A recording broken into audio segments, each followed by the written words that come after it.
Hai semuanya, gimana kabar kalian? Semoga selalu dalam keadaan baik. Jadi welcome back teman-teman di segmen analisa pagi, dan seperti biasa di segmen kali ini kita akan mengulas untuk update news dan juga pergerakan dari market, khususnya market Bitcoin.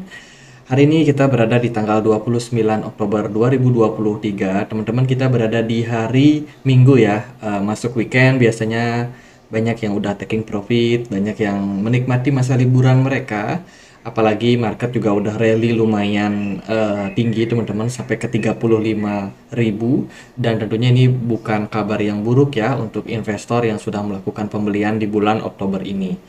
Teman-teman, kita akan mulai dulu pembahasan kita dari Fed Reserve, teman-teman, Federal Reserve, dari monetary policy-nya.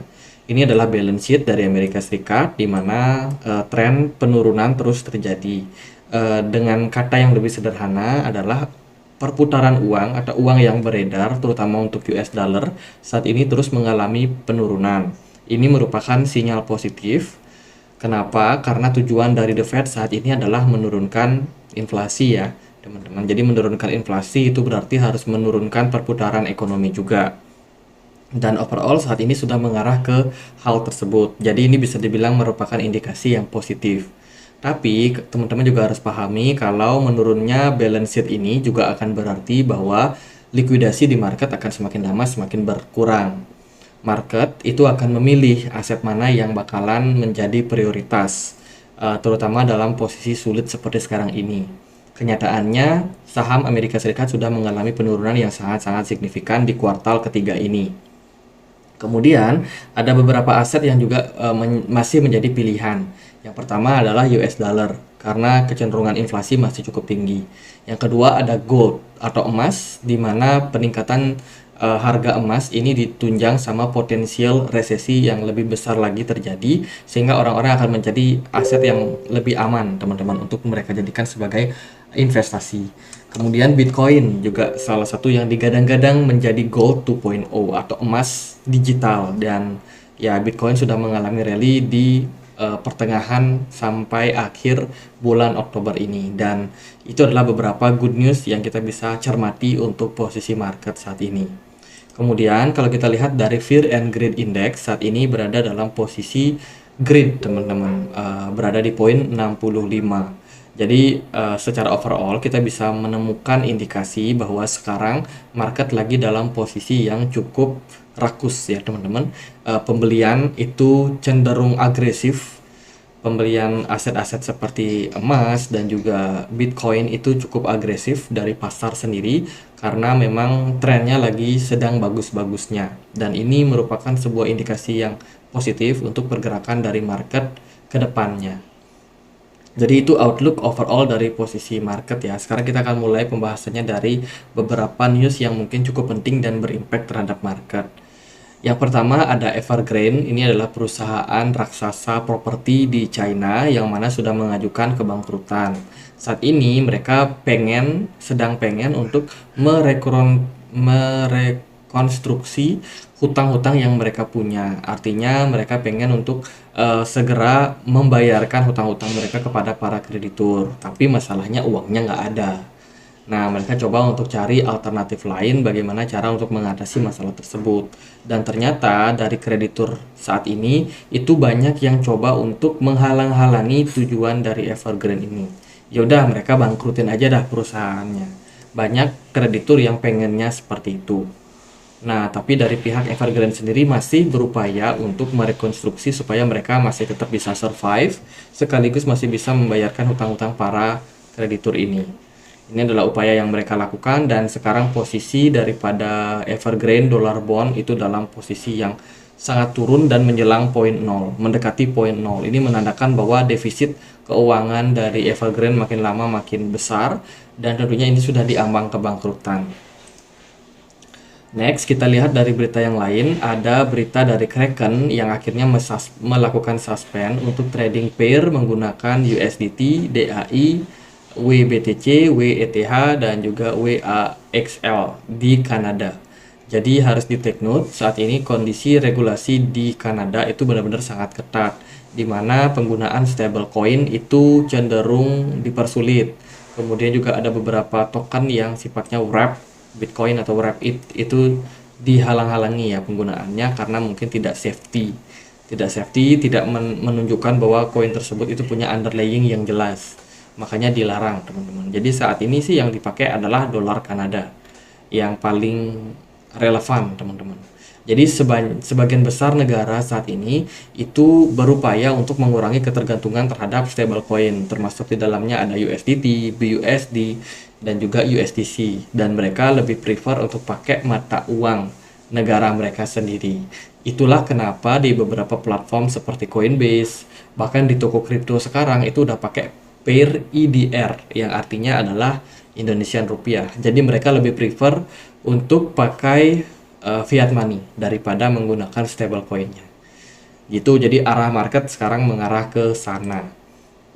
Kemudian ini ada ambisi besar dari Elon Musk yang pengen merubah X menjadi salah satu platform social finance. Ya, dia pengen semua aktivitas finance atau keuangan itu bakalan dilakukan di platform X. Ini merupakan sebuah kabar yang menurut saya ambisius ya. Ambisius dan tentunya luar biasa banget kalau nanti X bisa menjadi platform finansial yang mana semua aktivitas transaksi itu bisa dilakukan langsung di aplikasi X. Jadi ini masih sangat sangat masa depan teman-teman. Kita nggak tahu apakah X kedepannya bakalan bisa mengantongi izin yang lebih besar lagi untuk penggunaannya. Tentunya kalau mereka bisa ramah terhadap kripto itu juga bisa menjadi opportunity yang bagus buat perkembangan dari ekosistem kripto. Kemudian ada berita terbaru datang dari Mastercard, salah satu perusahaan kredit card ya teman-teman, yang sekarang sedang berkolaborasi sama self custody wallet.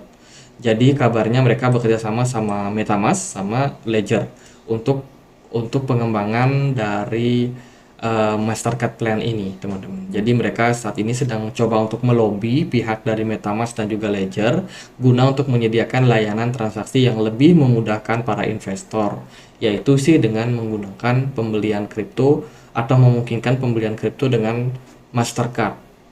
Jadi ini akan bisa membuat bisnis mereka lebih berkembang lagi. Kemudian ini kita ambil dari Dune Analytics, teman-teman. Di sini kita bisa menemukan beberapa data terkait dengan NFT. Diperlihatkan dari data ini menunjukkan sejak 3 bulan terakhir transaksi NFT itu mengalami peningkatan signifikan. Yang paling besar itu dari Blur ya.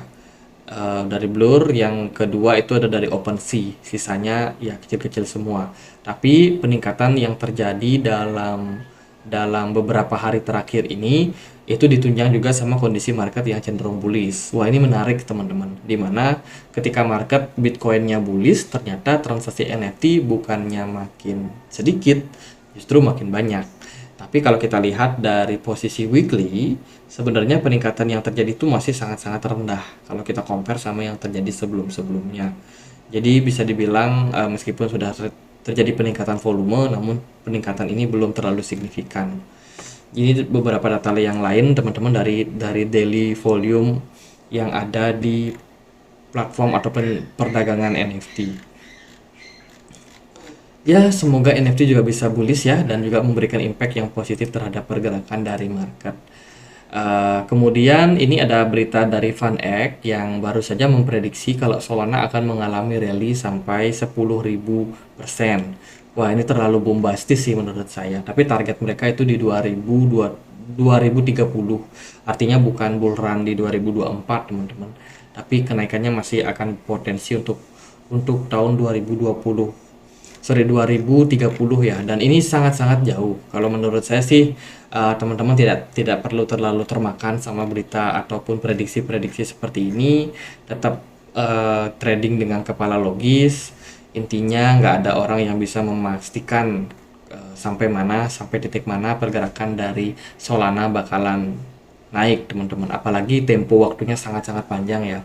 Menurut saya jangan terlalu percaya, tetap lakukan analisa mandiri sebelum teman-teman memang memutuskan untuk melakukan penjualan atau pembelian.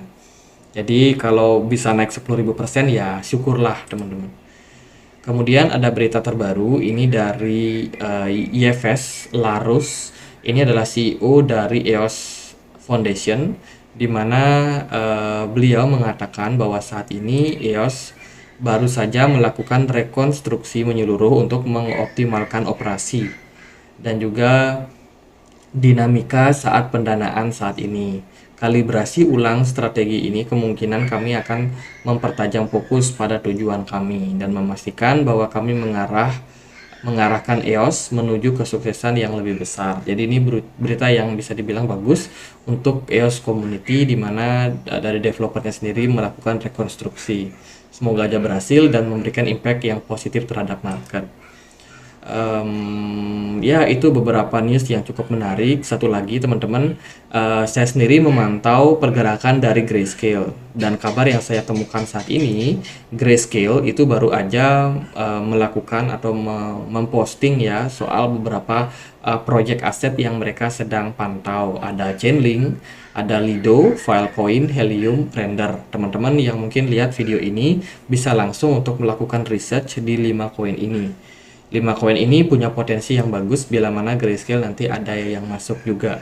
Ya, Grayscale sebagai salah satu hedge fund yang punya banyak sekali cadangan Bitcoin, ini bisa memberikan sentimen yang positif buat teman-teman yang mungkin lagi cari koin yang menarik. Itu sih teman-teman salah satu yang bisa kita laporkan, dan sisanya untuk news-news yang lain nanti kita akan posting juga di komunitas Telegram. Buat teman-teman yang punya akun Telegram yang mau mendapatkan update terbaru soal dunia kripto, kita akan upayakan untuk selalu post di sini selain di video YouTube ini teman-teman. Jadi don't forget to subscribe and join in our community. Jadi gitu aja mungkin pembahasan untuk segmen analisa pagi dari segi news. Mari kita lihat dari segi teknikalnya seperti apa. Overall pergerakan dari DXY kemarin ditutup di poin 106,5. Posisi indeks dolar masih cukup tinggi menjelang rilis data PCE di minggu depan nanti teman-teman, tanggal 2 November. Jadi prepare. Kemudian dari gold sendiri posisinya sekarang masih dalam tren mengalami peningkatan. S&P 500 atau saham Amerika kurang lebih juga mengalami penurunan dengan volume smart money yang makin lama makin kecil. Bitcoin dalam posisi sekarang itu masih cukup strong, bertahan di kisaran level 34.100 something.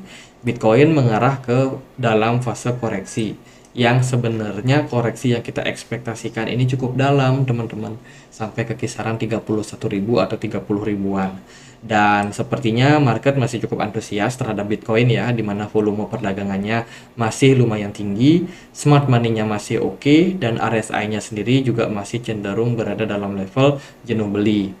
Yang bisa teman-teman jadikan pertimbangan lain adalah BTC dominance yang masih sangat-sangat kuat, ada di poin 2200-an. Altcoin so far masih cukup bagus, beberapa masih naik, beberapa tertekan. Jadi dalam posisi sekarang saya rasa market memang masih berfokus sama Bitcoin sendiri. Dalam cyclical yang terjadi pada kondisi market sekarang ini, market memang sedang berfokus sama yang namanya Bitcoin. Artinya apa teman-teman? Artinya kita masih dalam fase ke-1 ya. Fase pertama di mana biasanya ketika market memang sedang fokus ke Bitcoin, itu menandakan altcoin rata-rata bakalan pada tertekan. Jadi kalau kita lihat dari siklus path dari altcoin, saat ini kita berada di fase pertama, di mana flow money move into Bitcoin causing prices surge. Jadi kalau kita lihat, memang money flow banyak yang masuk ke Bitcoin. Ditandai dengan apa? Ditandai dengan meningkatnya jumlah smart money yang masuk di sini kalau kita pakai indikator smart money ini, yang menandakan kita berada dalam fase pertama. Ke depan kita akan masuk ke fase di mana Ethereum akan lebih perkasa dibandingkan dengan altcoin yang lain, dan juga Bitcoin sudah masuk ke fase jenuh untuk naik lagi. Bitcoin biasanya bakalan struggle untuk naik dan akan diambil alih oleh Ethereum. Setelah itu kita akan masuk ke fase ketiga di mana koin-koin large cap di luar Bitcoin sama Ethereum itu akan outperforming, seperti BNB, Cardano, XRP, Polkadot, Solana, dan kawan-kawan itu bakalan rally gila-gilaan. Bitcoin dan Ethereum cuma bisa bengong menyaksikan ya big caps yang lain mengalami kenaikan. Setelah itu baru kita masuk ke fase alt season, di mana koin-koin sampah, koin-koin kecil, market cap kecil, bahkan koin-koin meme yang nggak jelas kemarin itu kebanyakan pada momentum rally-nya. Tapi yang namanya alt season itu nggak menjamin semuanya akan all time high ya teman-teman. Mungkin ada beberapa yang masih bisa all time high, beberapa mungkin naik dikit tapi nggak terlalu signifikan. Jadi menurut saya untuk posisi sekarang teman-teman silakan untuk cari koin-koin mana yang menarik, koin-koin yang bisa teman-teman andalkan ketika fase bullish-nya datang ke depannya. Jangan sampai teman-teman kehilangan momentum. Itu sih teman-teman beberapa poin yang ingin saya sampaikan untuk saat ini. Posisi Bitcoin so far saya pribadi masih expect ada penurunan, ada koreksi yang terjadi ya ke level ini. Kalau itu terjadi maka ya good news, tapi kalau ternyata Bitcoin masih tetap strong, bisa aja dia cuma koreksi kecil dan kedepannya masih dalam tren rally. Saya rasa wave kedua kemarin sudah finish teman-teman. Kita udah dapat kesimpulan bahwa Bitcoin hanya membuat flat koreksi saja ya. Di sini dia cuma flat koreksi dan so far pergerakan dari Bitcoin cenderung masih dalam tren yang cukup impulsif teman-teman. Jadi nah ini kan kita create wave 1 kemarin, wave 1 terus kemudian kita koreksi di sini dan ini udah ABC correcting pattern, dan saat ini kita lagi running untuk cari wave 1. Kemungkinan ada di 25.000, kemungkinan yang lain mungkin bisa ke 28.000 atau bahkan 27.000. Jadi ada sedikit kenaikan yang masih berpotensi terjadi pada Bitcoin. Dan kemudian kita akan masuk ke fase koreksi untuk cari wave 2 dan fase rally masih akan memungkinkan untuk Bitcoin naik teman-teman. Entah itu bisa sampai ke 70.000 atau mungkin bisa lebih tinggi lagi. Ya ini masih sebuah prediksi saja teman-teman. Dan kedepannya market kita akan tunggu realitanya seperti apa. Semoga aja Bitcoin memang bisa rally yang melampaui level 70.000 dan juga bisa membuat all time high baru di next bull run. Jadi gitu aja paling buat Bitcoin so far. So far so good lah. Happy cuan buat teman-teman, happy weekend. Semoga videonya bisa bermanfaat, dan akhir kata saya Andre, makasih.